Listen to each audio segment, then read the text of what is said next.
I'd like to welcome all of you here. As you know, for the last 4 years, I've been dedicated to freedom. We've been in a terrible civil war with the southern states, at war with the northern states.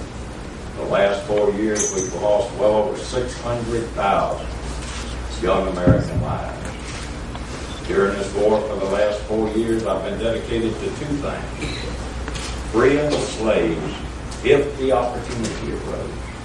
But first and foremost, I've been dedicated to reuniting this country back into one great nation. So in the future, it will be one nation under God, indivisible, never to be divided this way again.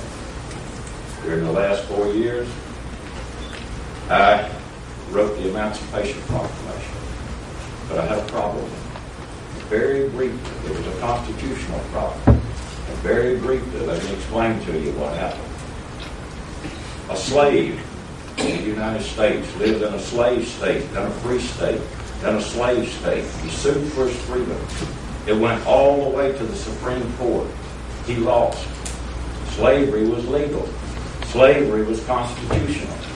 When I was sworn in as president, I put my hand on the Bible, I raised my right hand, and I swore to uphold the Constitution. How could I emancipate the slaves? I did it this way. I'm Commander-in-Chief of the Armed Forces. I'll make it a military issue. I wrote it in such a way it only pertained to the slaves in the states at war with the United States. No slaves in the North, no slaves in the border states like Kentucky, Missouri, Maryland, Delaware, not even the slaves in New Orleans, because we had already conquered it. It was under our control.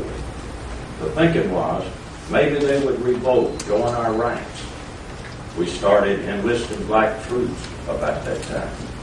And last Sunday, Palm Sunday, 5 days ago, when Robert E. Lee surrendered the Southern forces, we had 4 black troops in the Union Army, and the Confederate Army had troops.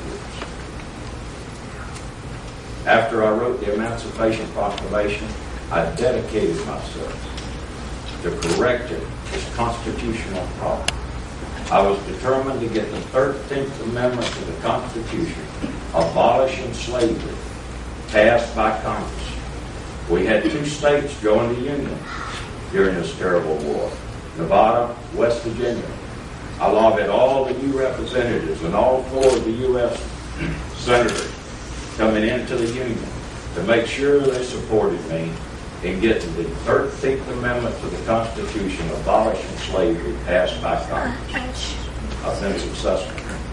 I expect it to be ratified by the state soon. And since Robert E. Lee surrendered 5 days ago, I'm happy to say I'm going to be successful. This country is going to be reunited. This country will be one nation. The day will come when this will be one nation